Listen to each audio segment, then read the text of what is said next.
பக்தி இன்ஃபோ நேர்கள் அனைவருக்கும் எனது இனிய வணக்கம். நான் உங்கள் வாழ்க நலமுடன் ஜோதிடர் டிஜே சுந்தரபாண்டி. தற்போது நம்ம என்ன விஷயம் பார்க்க போகிறோம்? எப்போதும் போல தான், ஒவ்வொரு மாதமும் உங்களை சந்திக்கலைன்னா எனக்கு தூக்கம் வராது.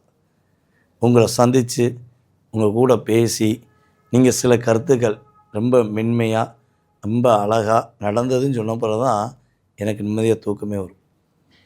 அப்படி இருக்கும்பொழுது இந்த சந்திப்பானது மே மாதத்தின் தொடக்கம் என்று வச்சுக்கலாம்.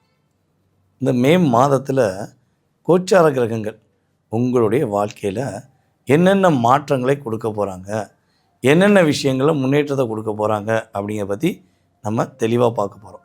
ஸோ அப்போ தெளிவாக பார்க்க போகிறோம்னா எதன் அடிப்படையில் பார்ப்போம் அப்படின்னா, பொதுவாகவே பார்த்திங்கன்னா சூரியனை மையமாக வச்சு தான் நம்ம மாத பலன்கள் எடுப்போம். ஸோ அப்படிப்பட்ட நிலையில் நம்முடைய சூரிய பகவான் மேச ராசியில் மே மாதம் தொடக்கத்தில் இருப்பார். ஸோ அதற்கு பிறகு அவர் என்ன பண்ணுவார்? ரிஷப ராசிக்குள்ளே ட்ராவல் பண்ணுவார். ஸோ சூரியன் மற்ற ஏனைய கிரகங்களுடைய செயல்பாடை வச்சு உங்களுடைய வாழ்க்கையில் இப்போ என்ன நடக்க போகுது, நீங்கள் என்னென்ன விஷயங்களை கவனமாக இருக்கணுங்கிறத மிக துல்லியமாக உங்களுக்காக நான் கணிச்சு கொண்டு வந்திருக்கேன். ஸோ எப்போதும் போல் எனக்கு ஆதரவு கொடுத்து கமெண்ட்ஸ் கொடுத்து தொடர வேண்டும் என்று அன்புடன் கேட்டுக்கொண்டு வாங்க வீடியோக்குள்ளே போகலாம். துலாம் ராசி அன்பர்களுக்கு இந்த கோச்சார கிரகங்கள் மே மாதத்தில் என்னென்ன மாற்றங்களை கொடுக்க போகுது, என்னென்ன விஷயங்களில் முன்னேற்றங்களை கொடுக்க போகுது அப்படின்னா, கிட்டத்தட்ட உங்களுடைய லைஃப்பில் நீங்கள் ரொம்ப ரொம்ப நீண்ட நாட்களாக என்ன விஷயத்தை மனசுக்குள்ளே வச்சு இது நடக்கட்டுமே, இது நடந்துடட்டுமே அப்படின்னு நீங்கள் எதிர்பார்க்கீங்களோ, அந்த எதிர்பார்ப்புகள் அனைத்தும் அப்படியே நல்ல விஷயங்கள் எல்லாம் நன்மையாகவே நடக்கக்கூடிய சூழ்நிலை பெஸ்ட்டு பாயிண்டாக தான். அதே போல் துலாம் ராசி அன்பர்களுடைய என்ன சொல்கிறோம், பார்ட்னர்ஷிப்னு சொல்லுவோம். இந்த பார்ட்னர்ஷிப்புக்குள்ளே இப்போ நிறைய கொஞ்சம் எதிர்மறையான விஷயங்கள் ஓடுது.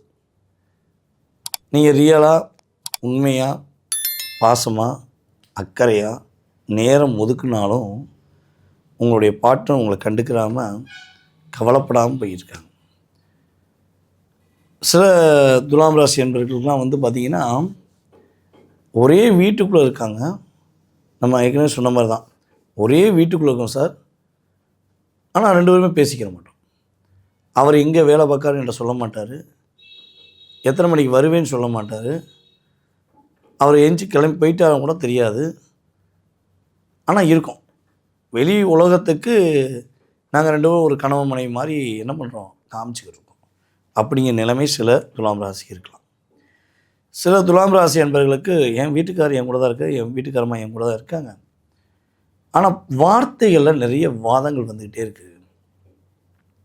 நான் அவங்கள என்ன சொன்னாலும் அதை நான் குறையாக சொல்கிறேன்னு நினச்சிக்கிட்டு இப்போ பேசுகிறது கொஞ்சம் குறைஞ்சிக்கிட்டே இருக்குது அப்படிங்கிற ஃபீலிங்கில் இருக்கலாம். ஸோ இதெல்லாம் அப்படியே இருக்கலாம் அப்படின்னு தான் சொல்கிறோம், இருக்கும் அப்படின்னு நான் சொல்கிறேன். அதான் முக்கியமான விஷயம். ஏன்னா இது பொது பலன் தான், ஓகேவா?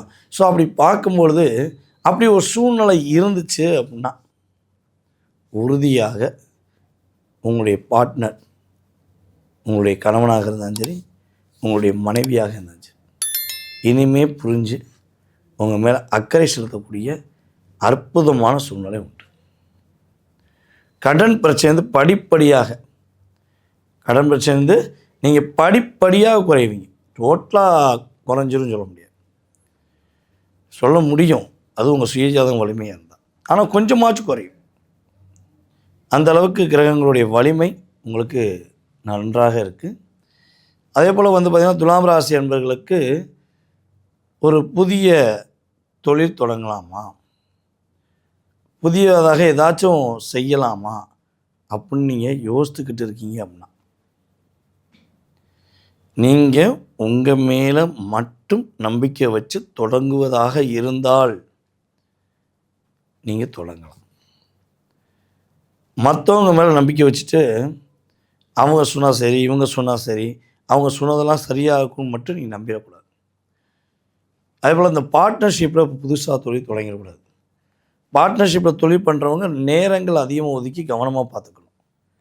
ஏன்னா நீங்கள் நீதி நேர்மை உண்மை அப்படின்ட்டு கரெக்டாக இருக்கணும்னு ஆசைப்படுவீங்க. அங்கே உங்களுடைய பார்ட்னர் ஒரு அட்ஜஸ்ட்மெண்ட்டுக்குள்ளே போகணுன்னு ஆசைப்படுவாங்க. அப்போ அந்த இடத்துல என்னென்னா மிஸ் அண்டர்ஸ்டாண்டிங் ஏற்படும். நீங்கள் லாக் ஆயிடுவீங்க. இதில் கவனமாக இருங்க. திடீர் தன வரவுகள் இருக்கும். அந்த திடீர் தன வரவுங்கிறது உங்கள் மனசுக்கு பிடிச்ச மாதிரி திருப்திகரமாக இருக்கக்கூடிய வாய்ப்புண்டு. எனக்கு இவ்வளோ போதும் பார்ப்போம், எனக்கு இந்த தொகை, இந்த அமௌண்ட் வேணும், இந்த தொகை வந்தால் என்னோடய தொல்லை நீங்கிரும் அப்படின்னு நினைக்கக்கூடிய உங்களுடைய எதிர்பார்ப்புக்குரிய பணங்கள் உங்களுக்கு உறுதியாக கிடைக்கக்கூடிய வாய்ப்புகள் அற்புதமாக இருக்குது. நம்ம சொல்லுவோம்ல, அதிர்ஷ்ட தேவதை வீட்டை கதவை தட்டினான்னு. அதே மாதிரி தான் நீங்கள் என்றைக்கோ ஒரு நாள் ஒரு உதவி செஞ்சுருப்பீங்களா? நீங்கள் உதவினா நிறையா செஞ்சுருப்பீங்க, ஒரு நாள்னு சொல்ல முடியாது.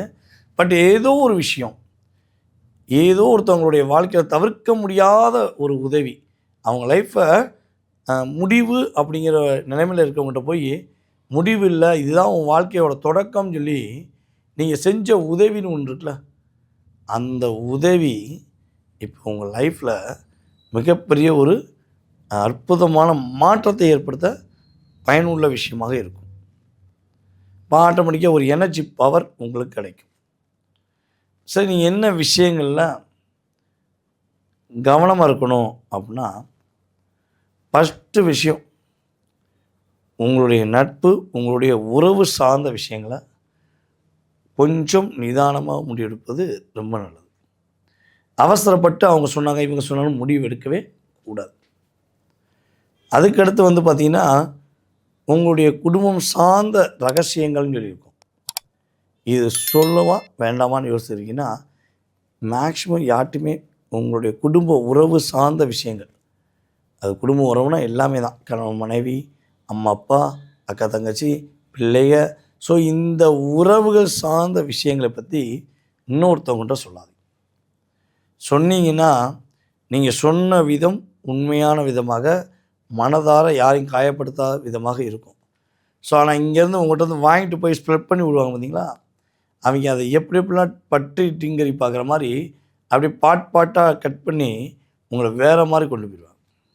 ஸோ இதில் கவனமாக இருந்தீங்கன்னா, இந்த மே மாதம் நீண்ட நாளுக்கு அப்புறம் உங்களுடைய லைஃப்பில் ஒரு மாற்றத்தையும் ஒரு முன்னேற்றத்தையும் கொடுக்கக்கூடிய அற்புதமான மாதமாக இருக்கும் என்பது நிதர்சனமான உண்மை. நேர்களே, மே மாதத்தில் எப்படி இருக்க போகுது, ஜம்முன்னு இருக்க போகுதுங்கிறதையும் பார்த்துட்டீங்க, என்ன விஷயத்தில் கவனமாக இருக்குங்கிறதையும் கேட்டுட்டீங்க. ஸோ கவனத்தை மட்டும் சிந்தாமல் சிதறாமல் கரெக்டாக கொண்டு போயிருங்க. ஓகேவா? ஆட்டோமேட்டிக்காக நல்லது கிரகத்துடைய அடிப்படையில் நடந்துடும். ஸோ இது நடக்கும் அப்படிங்கிறது எத்தனை பர்சன்டேஜ் சொல்லலாம் அப்படின்னா, பொதுவாகவே பார்த்திங்கன்னா, நம்ம மாத பலன்கள், கோச்சார கிரக ரீதியான குரு பயிற்சி, சனி பயிற்சி, ராகு பயிற்சி, எந்த பலனாக இருந்தாலும் சரி, நாங்கள் அத்தனை ஜோதிடர்கள் சொல்லக்கூடிய விஷயங்கள் எனக்கு தெரிஞ்சு என்னுடைய கணிப்பின்படி ஒரு 20 to 30. ஓகேவா? ஸோ இவ்வளோ தான் நடக்கும். அதாவது ஓட்டை பிரிச்சுட்டு அள்ளி கொட்டிடுமா, வீடு வீடாக கட்டிடுவோமா அப்படின்னா, அதுக்கெல்லாம் உங்கள் சுயஜாதகம் தான் வலிமையாக இருக்கான்னு பார்க்கணும். ஓகேவா? ஸோ அப்படி இருக்கும்பொழுது நாங்கள் சொல்லக்கூடிய இந்த விஷயங்களை நீங்கள் கரெக்டாக ஃபாலோ பண்ணும்போது ஏற்றங்கள் உண்டு, மாற்றங்களும் உண்டு. ஓகேவா? இது எப்படி நம்ம தெரிஞ்சுக்கலான்னா, பொதுவாக ஒருத்தவங்களுக்கு பசி அதிகமாக இருக்கும். பசி அதிகமாக இருக்கும்போது சாப்பாடு கடையே இல்லைன்னு வச்சுக்கோங்களேன், என்ன பண்ணுவாங்க? நான் சாப்பிட்டு தான் ஆகும்னு நிற்பாங்களா, இல்லை ஏதாவது ஒரு டீயாக சாப்பிடுவோம், ஒரு காப்பியாக சாப்பிடுவோம், ஒரு ஜூஸாக சாப்பிடுவோம்னு நினைப்போம்ல. அந்த அந்த டீயோ இல்லை ஜூஸோ குடித்தோடனே கொஞ்சம் நம்ம உடம்புல ஒரு எனர்ஜி பவர் இருக்கும். அப்புறம் என்ன பண்ணலாம், தேடி பக்கத்தூரில் போய் கூட சாப்பிட்றலாம். ஸோ அதே மாதிரி தான், என்னால் நடக்க முடியல, என்னால் ஒரு பிரச்சனையை சமாளிக்க முடியலன்னு நினைக்கக்கூடிய நபர்களுக்கு இந்த கிரகங்கள் என்ன பண்ணுன்னா ஒரு வலிமையை கொடுக்கும். ஆட்டோமேட்டிக்காக தசாபுத்தி அதுக்கு ஃபேவராக இருக்கும்போது டோட்டலாக வலிமை கிடைக்கும்.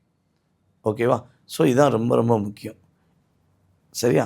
நீங்கள் உங்கள் சுய ஜாதகத்தை நீங்கள் தெரிஞ்சுக்கணுன்னு ஆசைப்பட்டீங்கன்னா, கீழே உள்ள வாட்ஸ்அப் நம்பருக்கு டீட்டெயில்ஸ் அனுப்பிவிடுங்க. உறுதியாக உங்களுக்கு அப்பாயின்மெண்ட் ஃபிக்ஸ் பண்ணிவிட்டு உங்களுடைய சுய ஜாதகம் சம்மந்தப்பட்ட அத்தனை விதமான கேள்விகளுக்கும் பதில் சொல்ல நான் உறுதியாக கடமைப்பட்டிருக்கிறேன். மேலும் ஜாதகமே இல்லை, என்னுடைய பேர் தெரியும், என்னுடைய வயது ஒரு குறிப்பிட்ட வயது தெரியும், எனக்கு டேட் ஆஃப் பர்த்தே தெரியாதே, நான் என்னுடைய எதிர்காலத்தை தெரிஞ்சுக்கலாமான்னு நிறைய அன்பர்கள் நம்ம சேனல் மூலமாக பார்த்து எனக்கு கால் பண்ணியிருக்கீங்க. கண்டிப்பாக தெரிஞ்சுக்கலாம். எனக்கு என்னென்னா, நீங்கள் எஸ்எம்எஸ் அனுப்புகிற நேரத்தை, நீங்கள் கால் பண்ணுற நேரத்தை நான் குறித்து வச்சுக்கிருவேன். ஓகேவா? ஸோ அதை வச்சு பிரசனங்களை கணித்து உங்களுடைய எதிர்காலத்தை துல்லியமாக, கடந்த காலம் அடுத்து எதிர்காலம் ரெண்டையுமே நம்ம என்ன பண்ண முடியும்? துல்லியமாக சொல்ல முடியும். அதனால் நீங்கள் கண்டிப்பாக தொடர்பு கொள்ளணும்னு நினைக்கிறவங்க தொடர்பு கொள்ளுங்கள். மேலும் உங்களுடைய வாழ்க்கையில் எல்லா வளமும் பெற்று, எல்லா மகிழ்ச்சியும் பெற்று, நீங்கள் மகிழ்ச்சியாக வாழ எல்லா நல்ல சிவபெருமானின் ஆதரவும், உங்களுடைய இஷ்ட தெய்வத்தின் ஆதரவும், உங்களுடைய குலதெய்வத்தின் ஆதரவும் உங்களுக்கு முழுமையாக கிடைக்கப்பட்டு மகிழ்ச்சியாக வாழ வாழ்த்துகிறேன்.